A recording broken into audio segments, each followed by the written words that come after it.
dor, tá?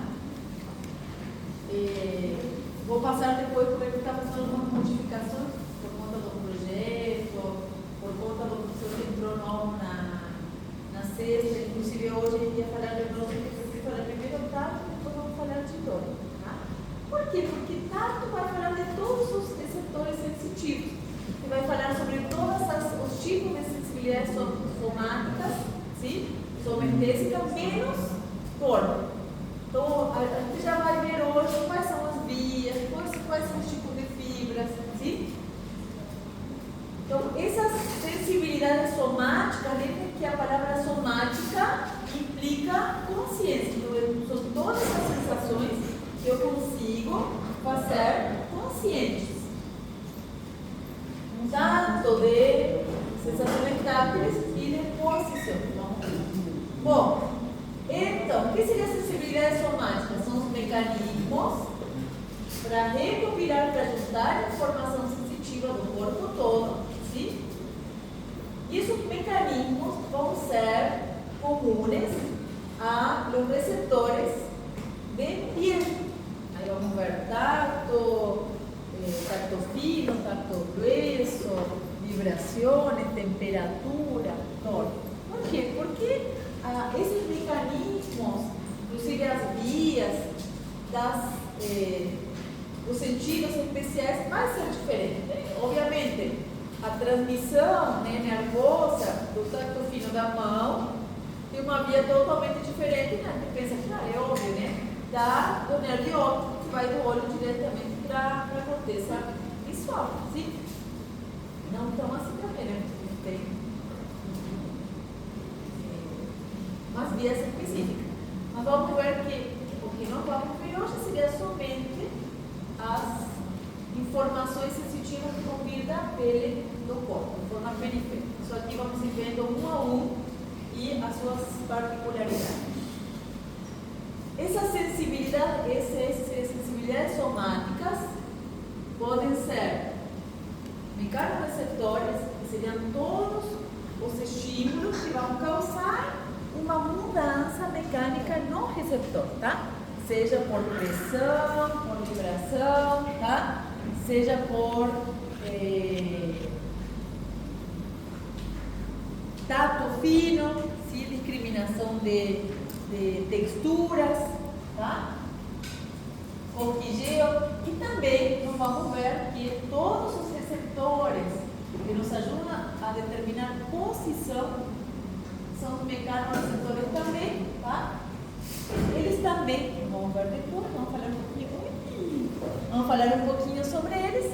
Eles são receptores que não só dão ideia da posição tática e cinetésica, seria de movimento, sino também de peso do nosso próprio corpo, dos objetos. Então, vamos pegar outros tipos de sensibilidade somática, sensibilidade somática, sensibilidade que eu tenho consciência.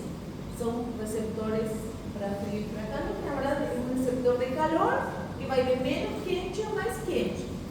E os nociceptores, que é a sensibilidade à dor, tá? Lembrem que dolor é uma coisa e o nociceptor é outra. Isso aí para tudo, né? O nociceptor é um receptor que vai ser ativado através de estímulos nocivos ou potencialmente nocivos, sim? A dor é uma percepção, tá? A dor é uma percepção. E essa aí que nós falamos é totalmente individual e subjetiva e cambiante.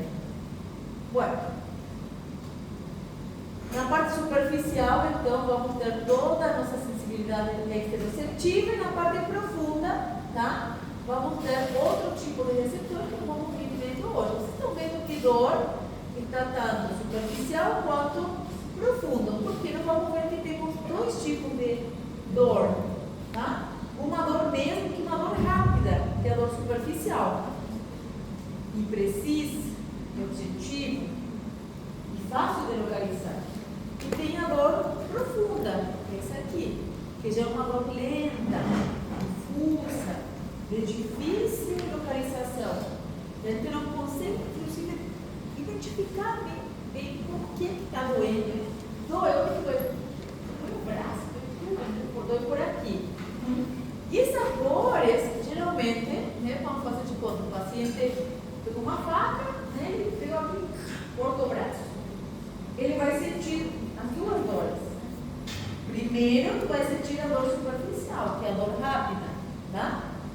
Essa dor vai ser uma dor aguda, uma dor rápida, uma dor que ele vai conseguir localizar. Ele sentiu desde que entrou até onde desceu, sim? Mas essa dor rápida vai passar e ele vai começar a sentir depois, um tempinho depois, outro tipo de dor. Essa outra dor, a dor lenta ou a dor profunda, é uma dor associada à inflamação, sim? Então, ali já vamos ter componentes inflamatórios, componentes pela própria ruptura celular, que vão começar a estimular, né, esses receptores de dor profunda. E essa dor que ele vai começar a sentir depois não é só no lugar do corte, como era no início. Ele vai começar a doer tudo, sim? Inclusive essa dor, dependendo do grau de inflamação, se a inflamação vai aumentando, já não dói só ali, você não vai começar a doer aqui. A dor vai passar, vai ser, essa palavra, você vai irradiar, tá? Vai crescer. E vamos falar, quando a gente falar de dor tem muita coisa para falar de dor. Quando a gente ver dor semana que vem, vamos falar também da dor visceral. Porque não temos como falar sobre sensibilidade visceral. Porque a sensibilidade visceral é visceral, ela é inconsciente. Eu não tenho consciência do meu peritalismo intestinal, eu não faço ideia do que está acontecendo com a secreção dos meus hormônios, não estou sentindo as glândulas secretando hormônios, tu não sente isso, não tem consciência. Porém, você lembra que tem um rim quando dói, né? Tu lembra que tem uma bexiga quando dói. Então, olha só, então essa sensibilidade visceral, nós vamos falar dela semana que vem, para abordar dor. E vamos ver o que é a dor visceral, o que causa a dor visceral, como eu sinto a dor visceral. Ali vamos falar muito de dor de ferida, né? Por que a dor do infarto de miocárdio, minhas células miocárdicas estão correndo de isquemia e o paciente sente a dor no dente, no queijo, ou sente a dor no braço, que é mais comum. Por quê? Não, então não vamos, por causa das vias, que a gente vai ver hoje. Certo? Ontem a gente viu sobre os neurotransmissores e falaram que a serotonina tinha alguma coisa a ver com a recepção. Modulador. Inibe, diminui. Ah, no caso ela diminui a dor. Diminui a dor. Agora, as pessoas, por exemplo, que têm baixa secreção de serotonina, sentem mais dor. Então isso tem a ver mais com a sensibilidade. Que é uma das bases para entender a fibromialgia, por exemplo. Parece? Vai ser Esse não é do sono? Porque Do a sono. fibromialgia Melatonina. tem um componente que tem um componente psicológico também. Porque não temos 3 tipos de dor ainda, né? A dor biológica, que é o que nós estudamos, causada por um estímulo direto do nosso receptor. Tem a dor emocional ou psicológica, né? Que é uma dor que não tem causa biológica. E tem a dor, que responde tudo a dor psíquica, que é a dor social. Esses outros tipos de dor, a dor psicológica, né? Você vê muito com a dor neurítica também, tá?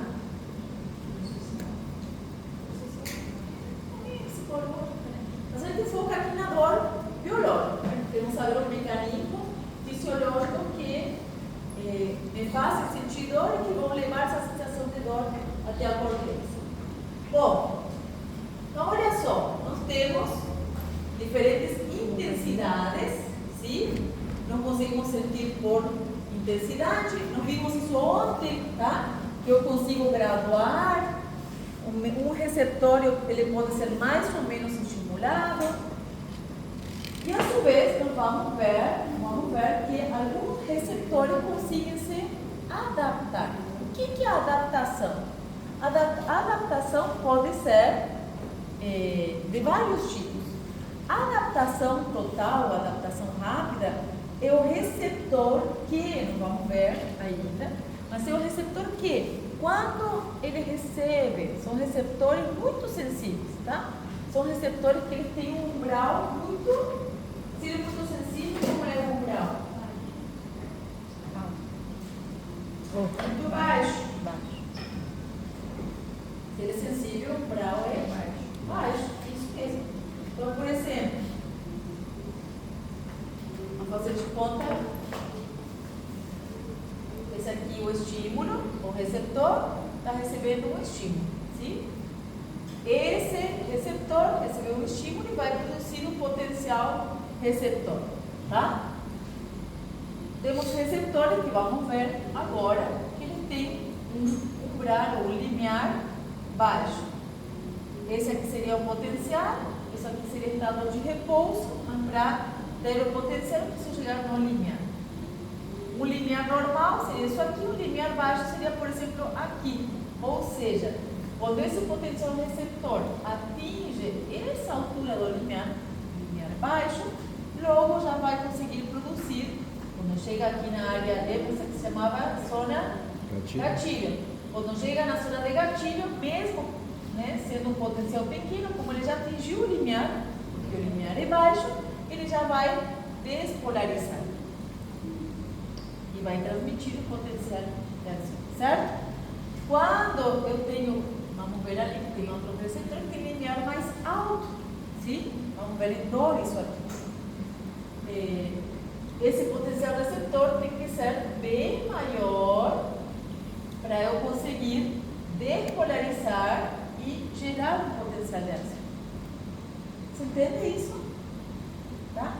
Então, o que seria a adaptação?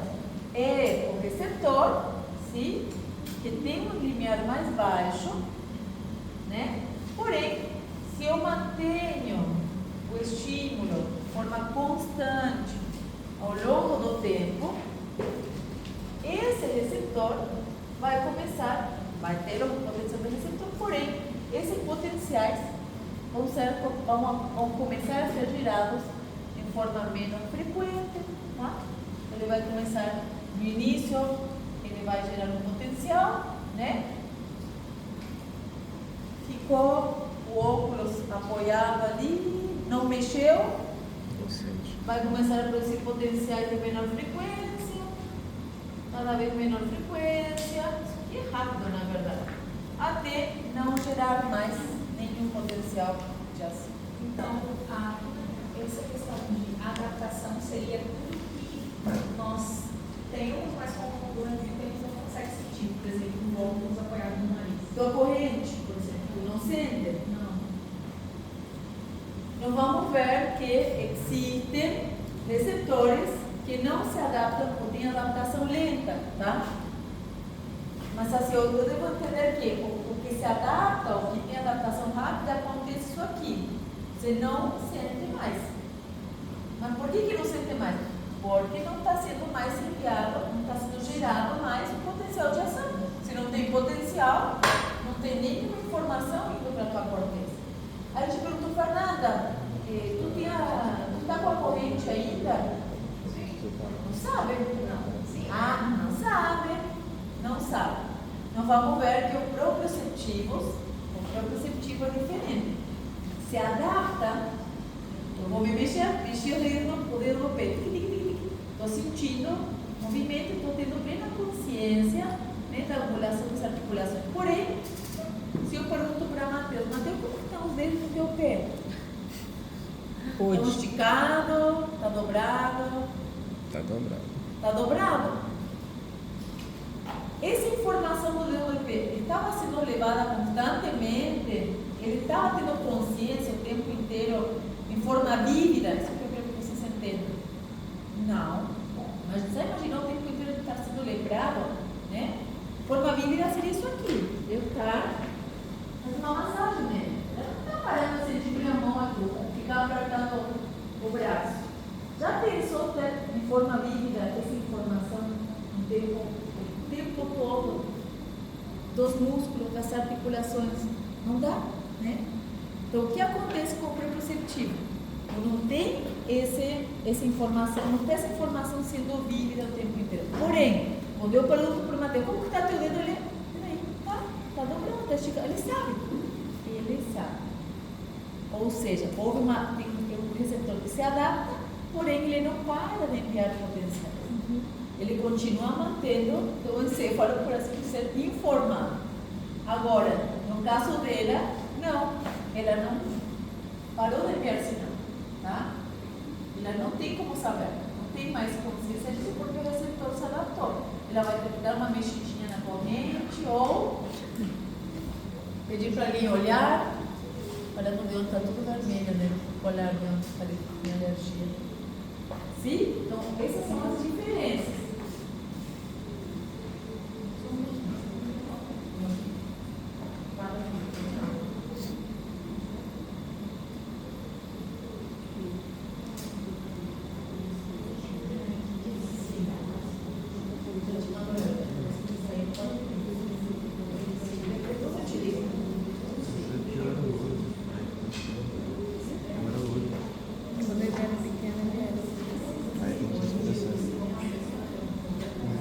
Mas se quiser voltar.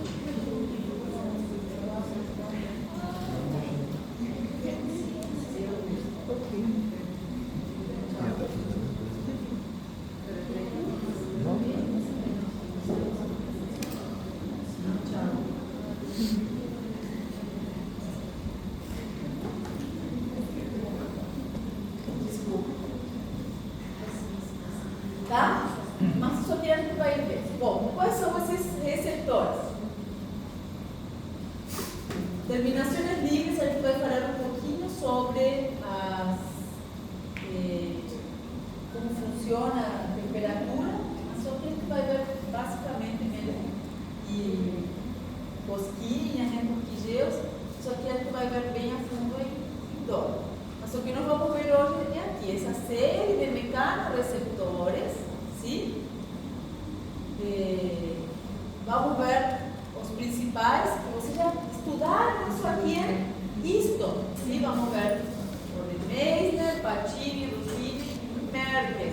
Vamos ver folículo piloso, tendinócitos do fuso muscular. O que é importante saber? E que eu devo entender que cada receptor é específico para um estímulo específico, né? O receptor que detecta textura não detecta vibração de alta frequência.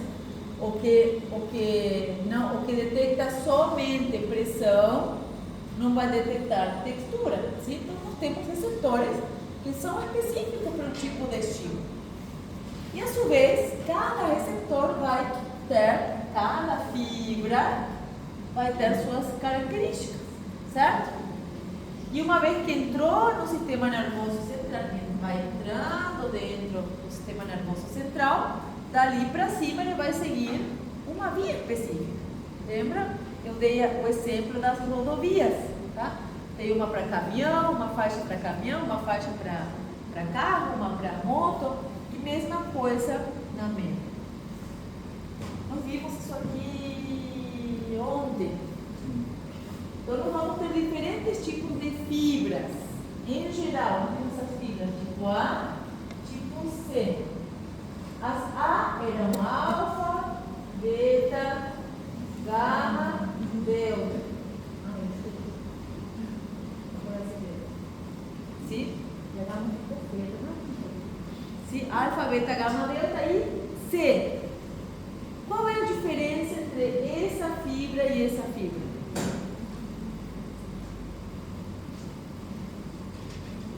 D? Ali é D? Não, tem diferença entre essa e essa, por exemplo. Ah, o diâmetro. Né? Lembrem que esse aqui tem um tamanho, tem um neurônio, e é sempre você tem que lembrar que a diferença entre a alfa e a delta é 20/1. Então, se esse tem 20, esse aqui tem 1. Mas ainda é mielínica, ainda tem vaina de mielina. E assim, não tem. Assim não tem vaina de mielina. Como é que isso vai influenciar na velocidade de condução? Entre esse e esse. Assim é mais importante. Isso é na condução do potencialização. Na velocidade, né? Velocidade. A velocidade aqui vai ser ultra lenta. Lembra? Esse aqui transmitia a 0,5 metros por segundo. 120. E esse aqui, isso mesmo, 120 metros por segundo. Eu sempre mostro porque, gente, meio metro por segundo é nessa velocidade. 1, 2, 3, 4. É lento. É muito lento, tá? Então a gente vai vendo os tipos de receptores, o tipo de fibra que tem, tá? E como você vem aqui, tá? Essa fibra, esse aqui são diferentes, depois a gente vai ver depois, mas essa fibra, a maioria é tipo A, beta, certo? A, beta. Tipo A, beta, são a maioria dos mecanorreceptores. A, delta, tá? A delta, alfa, beta, delta, gama, mas esse aqui já são as mais fininhas das mielínicas. E ainda a terminação livre, que transmite dor profunda, já utiliza inclusive tipo C. Certo? Isso vamos ver depois, não se preocupe. Isso aqui são qual? Isso aqui são as ainda, são bem no início, então são as alfa, tá? As proprioceptivas. Bom, quais são então esses receptores? A gente não vai parar na histologia, a gente vai passar, sim? Nem vai ser comprado também a parte histológica, vocês já estudaram. Mas nós temos que saber que terminação livre, então todos esses receptores estão distribuídos pela pele toda, tá? Já vimos que essa distribuição não é uniforme, sim? É uma distribuição que vai estar feita, dada pelas necessidades. Então, em áreas onde eu preciso ter uma psicomotricidade mais fina, eu preciso também ter uma sensibilidade mais apurada. Então, se chama de sensibilidade fina, sim? Que seria onde? Mãos, boca, língua, falamos sobre faringe. Esse tipo de terminação livre, nós vamos ver em dor, que também pode detectar tato de pressão. Porém, é o tato de pressão da dor, que vai transmitir sensação de dor. Não é o mesmo tato de pressão do corpúsculo de mente. Certo? Por quê? Porque a dor pode ser causada ou por, como falei aqui, o corte, tá? Ali no corte não está danificando depressão nociceptivos, sim? Ou se eu apertar ela muito forte, também estou ativando mecanorreceptores, são receptores de pressão, só que vão ser sempre diferentes desses receptores de pressão de tato normal. Então vamos ver aqui os encapsulados, que é o que a gente quer ver, sim? Desses encapsulados, vamos ter esse aqui, que ele tem sensibilidade alta, ou seja, ele tem um limiar muito baixo, se chama corpúsculo de May.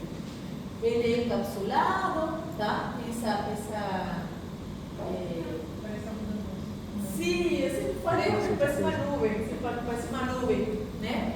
Ele é gelatinosa, mas qual é a característica desse tipo de corpúsculo? Ele é bem superficial,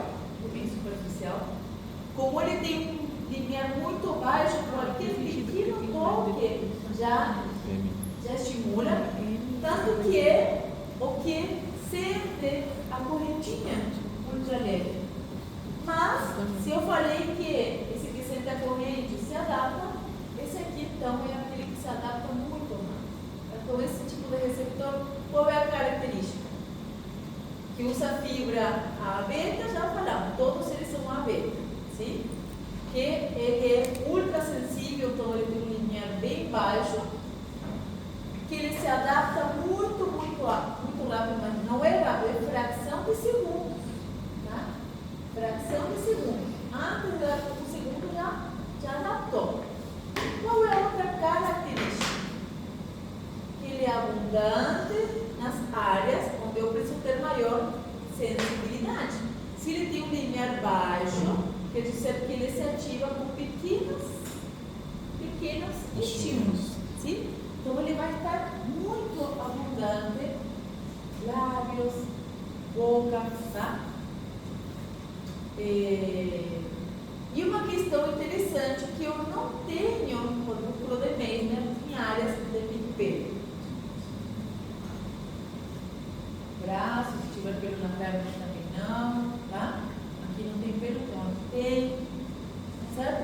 Só que aqui vai ter pouca quantidade também, né? Nas costas também, porque não tem pelo. Mas é pouquíssima quantidade, porque ele é muito sensível, certo? E esse aqui? Esse aqui é aquele corpúsculo ou disco de Merkel, que eu falei um pouquinho também. E ele tem uma característica de, como se fosse uma lombadinha, tá? Que é a chamada cúpula de Higo. Essa característica, como se fosse uma sobressalência, é fundamental porque essa característica histológica, morfológica, ajuda a ter um ótimo contato com os objetos. Esse receptor, ele é muito sensível e é o que me permite determinar texturas, tá? Determinar forma dos objetos. É um tipo de receptor que não se adapta rapidamente, ao contrário, a adaptação dele é muito lenta, ou praticamente não se adapta, tá? Também vai utilizar a fibra tipo A, alfa, certo? E ele, como falamos, ele também vai estar sempre em maior quantidade nas áreas, apesar de estar no corpo todo, em toda a pele, ele se encontra sempre em maior densidade nas áreas que eu utilizo mais para ter tato físico. Certo? Esse prejuízo da posição de Merkel, ele se adapta quando as pessoas, por exemplo, uma pessoa que é cega, tem uma dificuldade de enxerga, e eles reconhecem a questão da nota, do dinheiro, seria por Então, olha só, você fez uma ótima pergunta. Por quê? Porque, apesar de que cada receptor tem uma característica, tipo o de Meissner, ele se ativa com pequenas mudanças, pequenos toques. Esse aqui consegue terminar mais textura, né? O de patina e vibração. Porém, se eu pego aqui no dedinho dele, toco no dedo dele, ou ele vai tocar alguma coisa, nesse pedacinho dele, onde ele está tocando, tem todos eles. Estão todos eles juntos. Tem um colado no outro, um em cima do outro, se você vai ver. Então, a sensação dele é uma combinação, uma integração. A percepção dele é uma integração de todas as sensações de seguida. O de Merkel ajuda, porque identifica a textura, tá? Agora, o de Meissner é importante porque ele consegue determinar o que está mais em cima. Estão entendendo? Com um só toque, ele já consegue pensar. Um toque suave, com o dedo, porque já consegue identificar a textura, sabe que um dedo, né? Se eu pegar com a caneta, né? Ele já sabe que é uma caneta. Ele consegue identificar também se tem vibração ou não, se tem toque firme, ele consegue identificar a temperatura do dedo, ele consegue identificar um monte de coisa. Toda essa informação, essa percepção, é porque ele juntou a informação de um monte de receptores. Está entendendo? Então, leitura de Braille, que você está me perguntando, você está usando todos os receptores sensitivos, principalmente você usa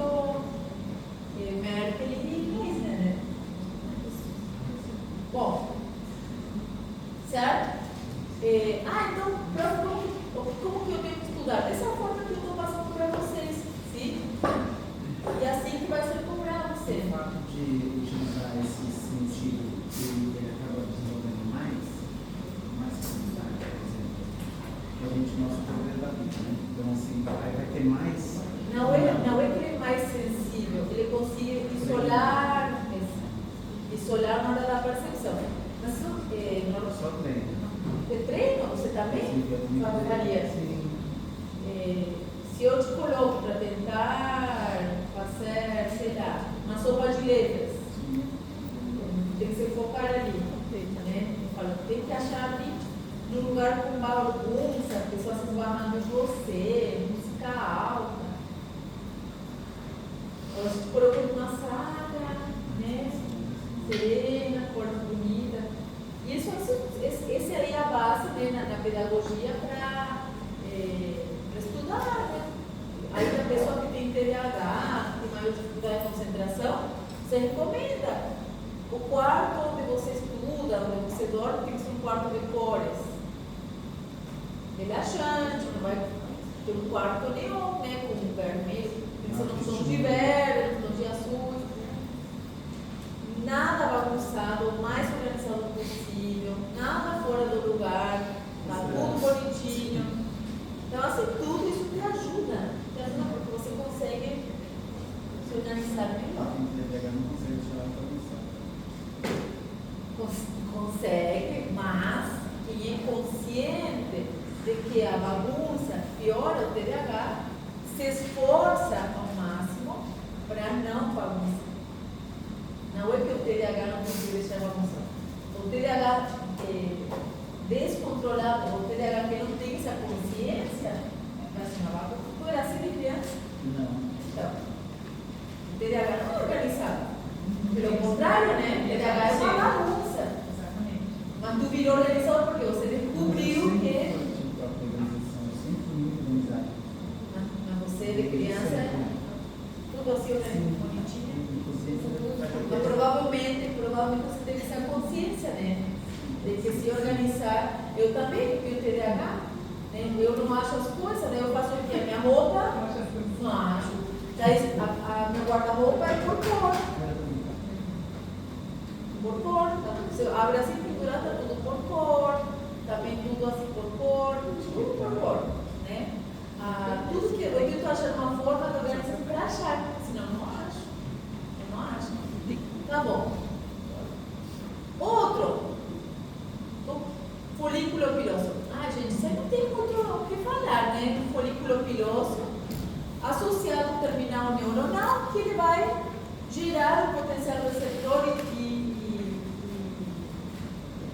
gerar uma descarga do potencial de ação com o movimento do pelo. Esse aqui também é de baixo limiar. Tá? Vocês estão percebendo que baixo limiar está associado à adaptação rápida, né? Tudo que é de limiar baixo se adapta rápido. E faz sentido, senão seria insuportável. Se eu não me adaptasse, ter essa sensação o tempo inteiro, né? Então, tudo que é de baixo limiar sofre adaptação rápida. Tudo que é de alto limiar não se adapta. Então, percebendo essa associação. Bom, então esse órgão terminal, o receptor do folículo piloso, sim, vai enviar, vai se despolarizar, vai gerar potencial somente com o movimento do pelo, mas é segundo. Mexeu o cabelo, tanto do corpo como mexeu o cabelo, sentiu. Eu parei de mexer, ela parou de sentir. Mexi de novo, ela sentiu de novo. Ficou quietinho, parou de sentir. Certo? Então é muito rápido, se adapta com muita facilidade, não tem mais o que dizer. Vai estar em todos os pelos do corpo. Ele é tão sensível, o limiar é tão baixo, que até o vento eu consigo sentir. Mas por quê? Pelo movimento do pelo, tá? Você sente o vento pelos movimentos dos teus pelinhos.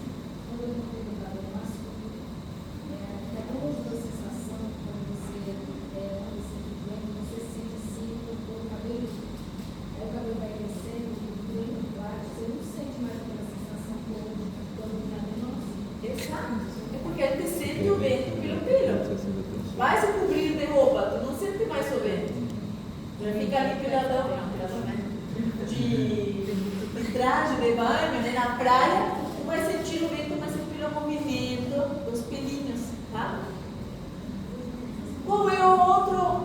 o receptor. Interessante. Esse aqui. Esse aqui é aquele que a gente conversou, né? Eu acho muito interessante. Tudo que vocês possam ler do órgão de Ruffini, e cada literatura fala um pouquinho de coisinhas a mais.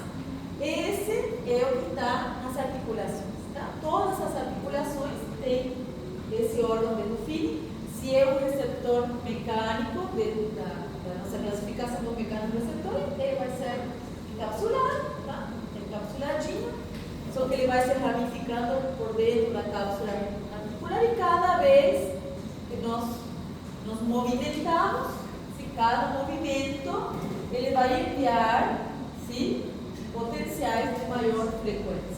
Quando ficamos em repouso, esses potenciais vão diminuir em frequência, porém, ele não tem adaptação, tá? Ou seja, a adaptação é lenta, e nesse sentido, ele vai diminuir, não assim, né? Bem menos do que isso aqui. Ele vai só diminuir um pouco a frequência. Ele mandar uma descarga atrás da outra, vai ser um pouquinho mais espaçado, tá? Então, são receptores que não se adaptam. Vai diminuir um pouco a frequência, o que vai fazer com que a sensação não seja vívida o tempo inteiro, mas em qualquer momento eu pergunto, Ângela, como que está teu braço, a posição do teu braço? Você vai ter plena consciência porque ele não para de gerar potenciais, sim? Ele dá o tempo todo informação ao encéfalo, tá? Tanto consciente quanto inconsciente, isso vamos ver no muscular, porque isso aqui, e o órgão tendinoso de Golgi, do som muscular, eles enviam sinais para a corteza sensitiva e enviam sinais para a área motora também. Certo? Então, a parte que vai para a sensitiva é a consciência, né? Como está teu braço? Qual é a posição? Agora, tudo que é enviado para a corteza motora, como não chega na corteza sensitiva, não tem a consciência. Mas aquela informação é a que nós precisamos para poder regular o movimento, para poder, na verdade, planejar e executar movimentos. Esse aqui, então, é profundo, obviamente, que já está nas articulações. E, como eu falei para vocês, está sempre associado ao tipo de, como fala, se adaptação lenta, que praticamente não se adapta, só diminui um pouquinho a frequência. O último, esse aqui, que é o corpúsculo de Pacini. O corpúsculo de Pacini, corpúsculo de Pacini, o corpúsculo de Pacini, mas vocês sabem, é aquele das camadinhas de cebola. E o mais legal quando vem no corpo histológico, esse é fácil, né? Porque os outros é mais difícil de diferenciar. Esse aqui, essa camadinha de cebola é fundamental para detectar grau de intensidade, sim? É um tipo de receptor que se adapta, sim? Ele tem adaptação rápida, parecido com o Messner, não tem a sensibilidade do Messner, mas essa característica das camadinhas faz com que ele consiga ser bem sensível e ainda conseguir identificar graus de pressão, tá? Isso graças às camadinhas. Então, essas camadinhas, certo? Essas camadinhas conseguem me dar muito mais sensibilidade. Então, por exemplo, se eu vou deformar só uma camada, vai ser um estímulo. Se eu deformar mais camadinhas, todas as camadas, por exemplo, vai ser outro estímulo. Eu consigo ter essa noção de intensidade. Isso aí é graças a como se produz o estímulo. Apesar de que, só que você já viu no bonito, tá? Ele começa, tipo, a parte interna você viu isso bonito, né? Então, a parte interna da fibra aqui, ou seja, a fibra vem aqui mielinizar, até aqui, essa parte interna carece de mielina. Não sei se está aqui. Aqui, ó.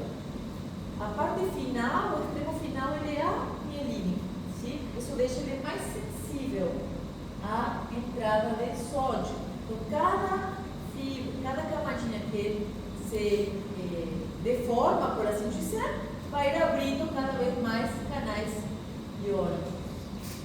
Então, é um tipo de receptor que consiga identificar graus de pressão e principalmente vibração de alta frequência. Não é vibração todas. Por quê? Porque a vibração, que não é aquela vibração que eu falo, que é de alta frequência, tipo tatuagem, né? Aquela vibração de alta frequência é só ele que consegue, pela estrutura, identificar. E ele se adapta. Você sente um momento e depois tu para de sentir a vibração. Sente como só um toque. Já aconteceu com vocês? Né? Agora, a vibração de baixa frequência, tipo assim, né? Vou fazer na linha assim, de forma. Alta, de baixa frequência, isso aqui não é alta frequência. Uma vibração de baixa frequência, essa vai ser captada por todos, né? Merkel, Meissner, isso aqui também pode. Todos os receptores de tato vão detectar vibrações de baixa frequência. Agora, esse aqui vai detectar de alta frequência, porém, ele se adapta rapidamente também, tá? E esse aqui, essa sensação de coceira, essa sensação que pode ser provocada, né, ou espontânea, é um tipo de sensação muito difusa, tá? É um tipo de sensação muito inespecífica. Essas sensações de corquigeo seria a coceira, né? O corquigeo é o que tu provoca. Vou pegar uma pele e fazer, tá? O picor, em espanhol, é aquela coceira que aparece sozinha. Você está assim, de repente tem que, tipo, olha, está se coçando. Não tem ninguém fazendo cosquinha nele ali. Ele se coçou, pronto. Sempre brinco. É aquele clássica coceira no nariz, no momento que tu está com as duas mãos ocupadas. Sim. E daí você desespera, ai, que coisa no nariz. Então, qualquer picor. É? Uma coceira é corquigeo. Em espanhol é tudo coceira. Mas, o tempo inteiro sentimos picor, né? O tempo todo, tá? São sensações totalmente rudimentares, básicas, inespecíficas, tá? Não focalizadas, que dá tipo numa área geral, e nos obriga a coçar. Isso aí é o picor. Essa sensação vem a partir de terminações livres. Também estão percebendo que tudo que é terminação livre é meio pouco definido, tá? Apesar de que temos terminações livres que são fibras A delta, mas são A. Não vamos ter corquigeo e picor. Corquigeo e picor é transmitido somente por fibras tipo C, tá? Então, quando se eu perguntar na prova que sensações utilizam fibras tipo C, você já sabe que principalmente dor lenta, dor profunda e picor, coceira, corquigeo. Certo? Essa imagem eu gosto porque é um resumo, e isso é que você tem que saber, de qual receptor tem adaptação rápida e qual é essa adaptação lenta. Certo? Então lembre que Meissner e Fatini são de adaptação rápida. Lembre que sempre é um alemão e um italiano. Alemão e italiano, nunca estão juntos. Alemão e italiano, alemão e italiano. Se tu lembra que o Merkel e o Fini é lento, né? Porque Merkel é aquele clássico sempre da mochila, do peso, tá? E o Rufino está nas articulações, aí você vai lembrar que os outros dois são de adaptação rápida. Isso aqui nós vimos semana passada não, ontem. E ontem à noite eu lembrei, fiquei pensando, demorei um tempo para explicar, né? Fiquei pensando, eu tenho uma imagem que mostra certinho, e eu achei que mostra certinho por que isso aqui é coluna lumbar, por que aqui é coluna sacra, e essa imagem aqui, tá? Se você coloca as barras,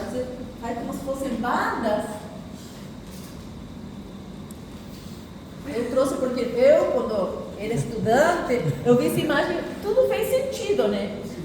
São bandas.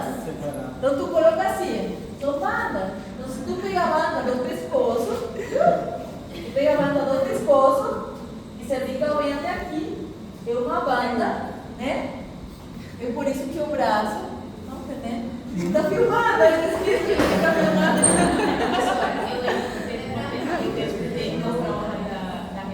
Acho que não Ainda pegou não. pegou. Não.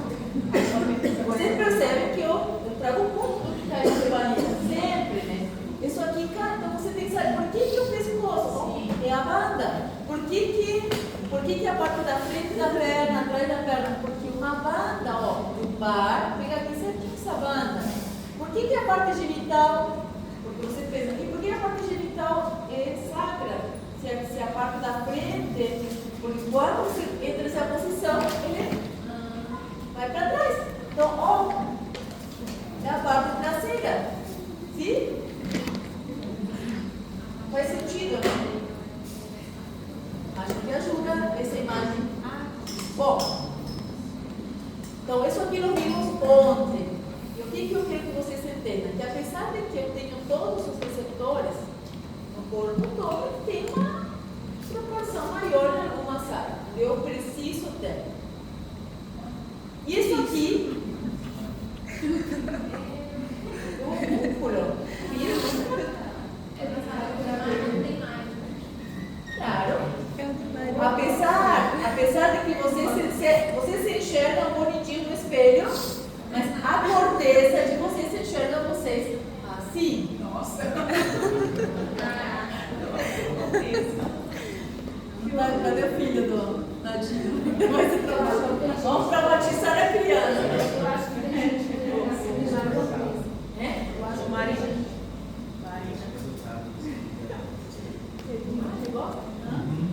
Então, olha só. Tá lindo? Aí tá fora. Ele tá rindo.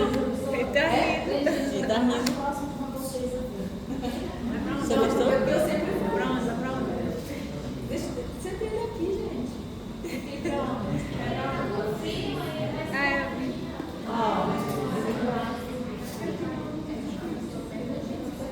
Então, olha só, por que o músculo na nossa corteza tem essa deformação, né? Tudo desproporcional.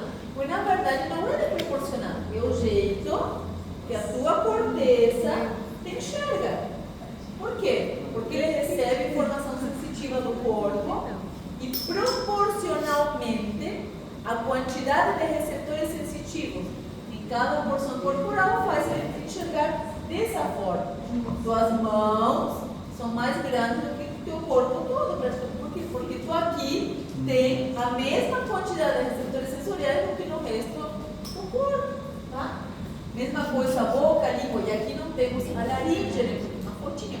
Mas na laringe, não temos. A laringe tem a mesma quantidade de receptores sensoriais do que todo o tronco. É muito, né? A concentração.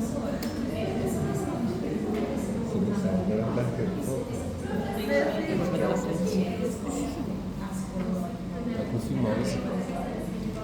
Tem que fazer circuncisão. Sim, a madeira. Bom, tu me perguntou do braille, né? Essa é a base, essa alta capacidade de diferenciação tátil que temos nos dedinhos, fez braille, olha só, 1830 mais ou menos. Faz muito tempo. E não tem até hoje outro método de leitura. Tá? Braille até hoje continua sendo um método que se utiliza, não, mas é o único método, tá? Só se for um audiolivro. Agora, se ele quer lá pegar. A gente já pegou um livro de Braille, já tocou? Já. Tá? Então, esse Braille, o Braille tem uma altura e uma largura.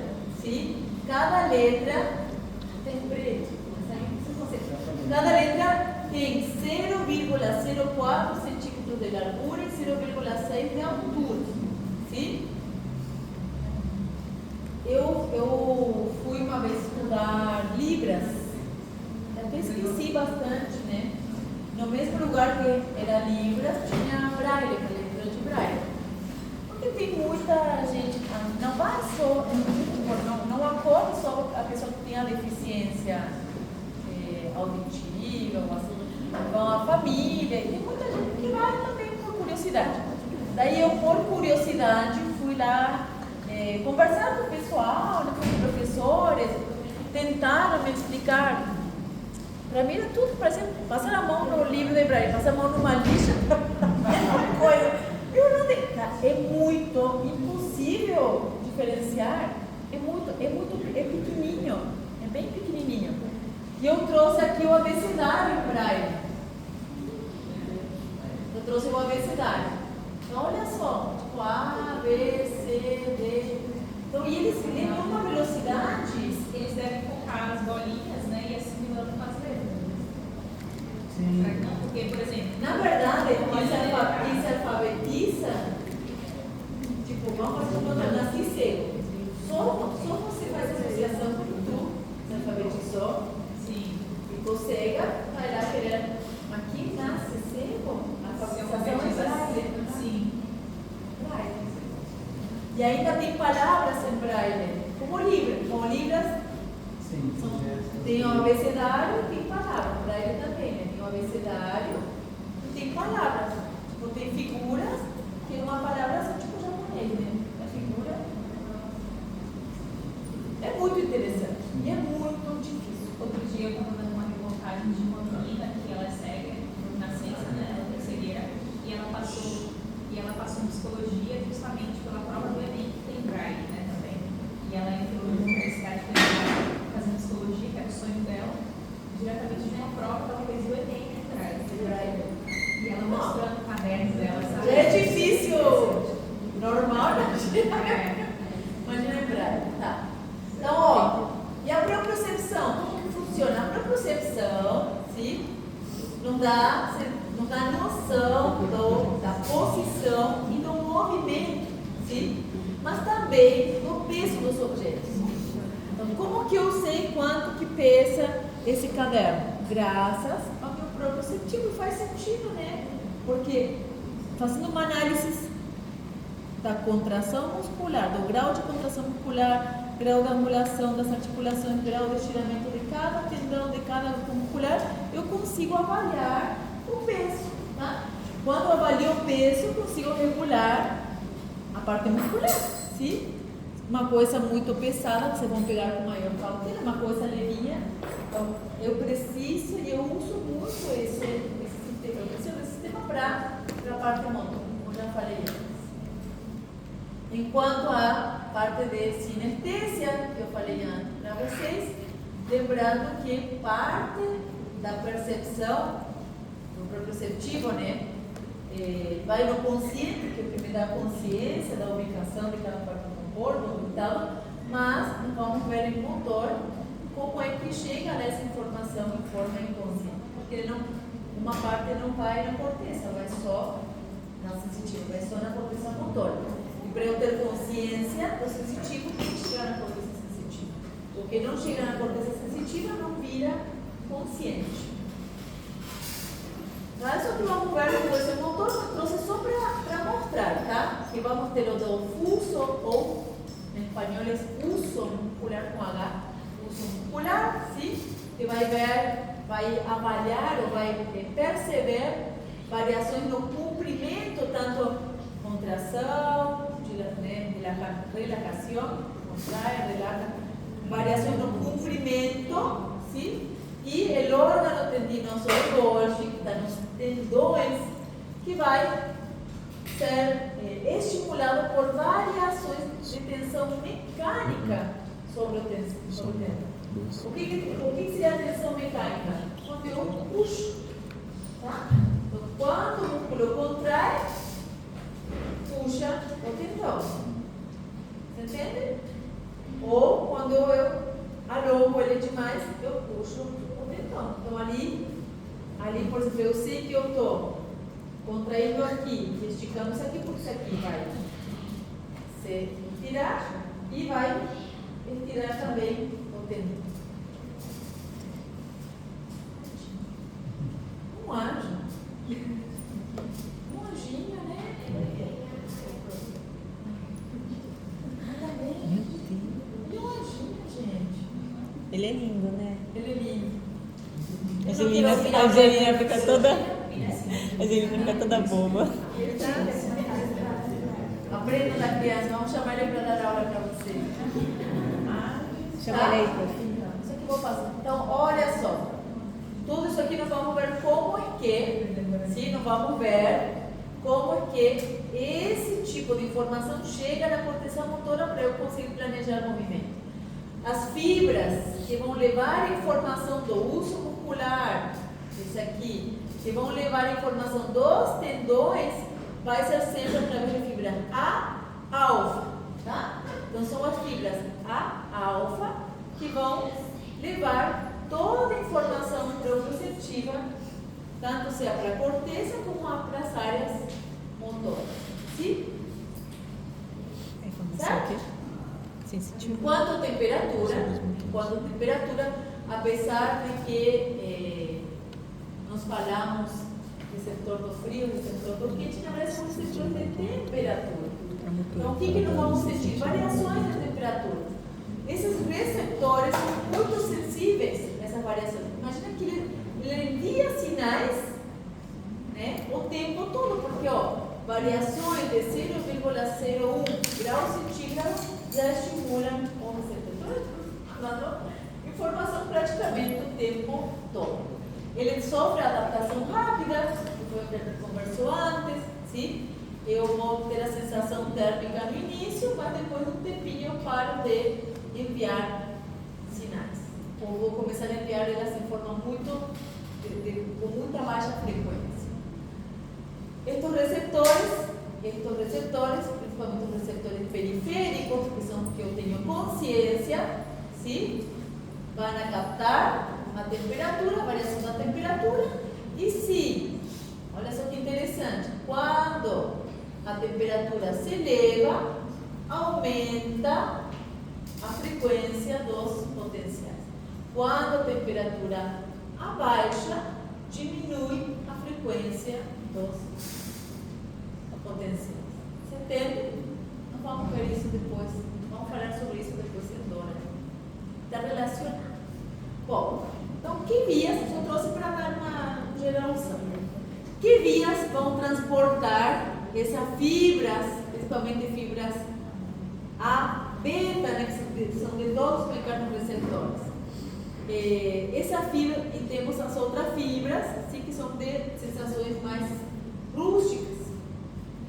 Nós vamos ter duas grandes vias. Uma via que se chama coluna dorsal, lembico-medial, e outra via que tem três nomes: ventrolateral ou anterolateral, ou também podem ver na literatura como espino talão. O que é importante lembrar? Então, recapitulando, nós vimos um receptor, e cada receptor tem uma especificidade sensorial: tato, fino, textura, vibração, tá? Cada receptor tem uma especificidade.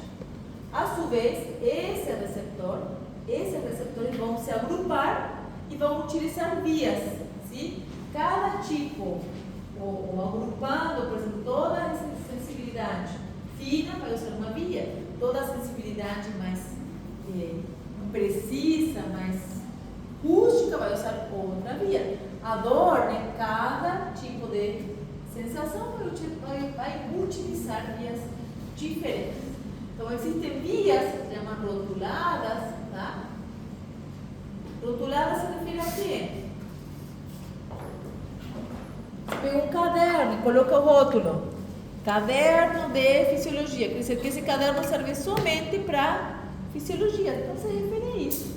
Que a via é só para essa modalidade sensitiva. Por isso que é rotular. Rotular. Em português também é rótulo, né? Quando eu coloco um rótulo na pessoa, ele ou ela, você Não. Coloquei o rótulo, é? Não.